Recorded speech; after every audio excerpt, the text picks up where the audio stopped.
আবারও চুরির ঘটনা দক্ষিণ দিনাজপুরের কুমারগঞ্জে। 3 দিন আগে একই রাতে পোস্ট অফিস ও একটি রাষ্ট্রায়ত্ত ব্যাংকে চুরির ঘটনার চেষ্টার অভিযোগে একদিন আগে ও মোটর বাইক শোরুমে চুরির ঘটনা ঘটে কুমারগঞ্জের গোপালগঞ্জে। ঘটনার রেশ কাটতে না কাটতেই আবারও চুরির ঘটনা সামনে এলো এবার কুমারগঞ্জের সাফারনগর এলাকায় একটি আইভরিক ওষুধের দোকান ও একটি বাড়িতে চুরির ঘটনা ঘটেছে। এদিন সকালে দোকান খোলার পরই নজরে আসে দোকান মালিকের গোটা বিষয়টি। দোকানের মালিক সুবীর বসাক জানান, ছাদ থেকে সিঁড়ি দিয়ে নেমে দোকানের ক্যাশ বাক্স থেকে নগদ প্রায় 2000 টাকা চুরি হয়। পাশাপাশি অপর একটি বাড়িতে চুরির ঘটনা ঘটে। বাড়ির মালিক স্বাধীন কুমার বসাক জানান, স্বর্ণলঙ্কার ও নগদ টাকা চুরি গিয়েছে, আলমারি ভেঙেও চুরি গিয়েছে।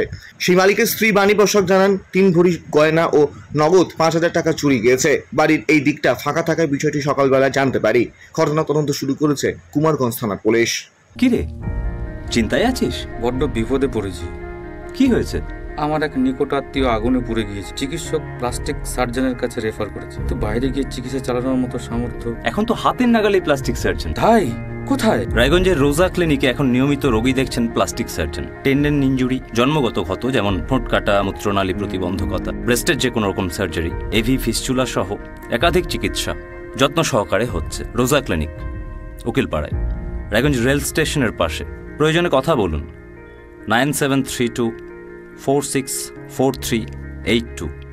সপ্তাহে কুমারগঞ্জ থানা এলাকা ব্যবসায়ী থেকে শুরু করে সাধারণ মানুষজন, এমনকি সরকারি অফিস, ব্যাংক, পোস্ট অফিস চুরির আওতায়। পুলিশকে যেন চ্যালেঞ্জ জানিয়ে চোরেরা অভিযানে নামছে। আজকে জানতে পারলাম আপনার দোকানেও চুরি হয়েছে। কিভাবে হলো, কি কি ক্ষয়ক্ষতি হয়েছে? তো পরপর তো সবই চুরি হয়ে যাচ্ছে, ব্যাংকে হলো, শোরুমে হলো। আমরা সাফানগরে তো চুরি হচ্ছিল না, হঠাৎ করে চুরি শুরু হলো। আমার সিঁড়ি দিয়ে নেমে এদিক দিয়ে ওই পাশে সিঁড়িটা খোলা আছে, ওই সিঁড়ি দিয়ে উঠে আমার গেট সরিয়ে ঢুকে তারপরে এই ক্যাশ থেকে টাকা পয়সা চুরি হয়েছে। এটা পুলিশ তো কি যে পুলিশ।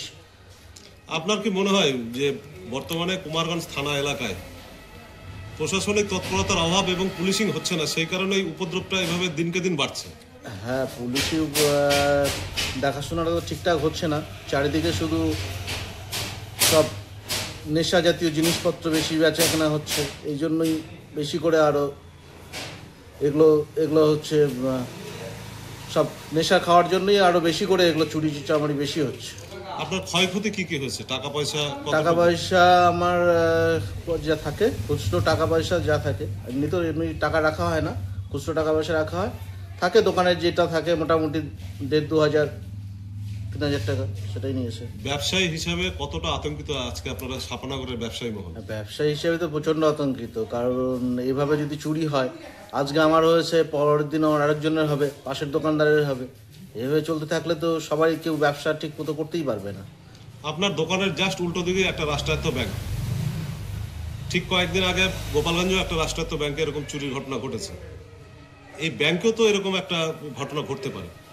অবশ্যই ঘটতে পারে, ব্যাংকে তো অবশ্যই ঘটতে পারে।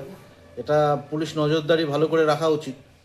পুলিশের নজরদারি না রাখলে তো একটার পর একটা চুরি হতেই থাকবে। সাফানগর বাজার এলাকায় রাত্রিবেলায় কোনো পুলিশিং বা কোনো ট্রাফিক বা কোনো সিভিক থাকে?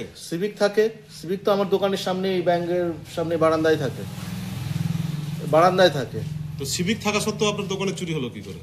এটাই তো প্রশ্ন, এটাই সিভিক থাকা সত্ত্বেও কি করে চুরি হলো, এটা আমি তো জানি না। আমি তো দোকান খুলে তারপরে এসে দেখি আমার ক্যাশ ভাঙা।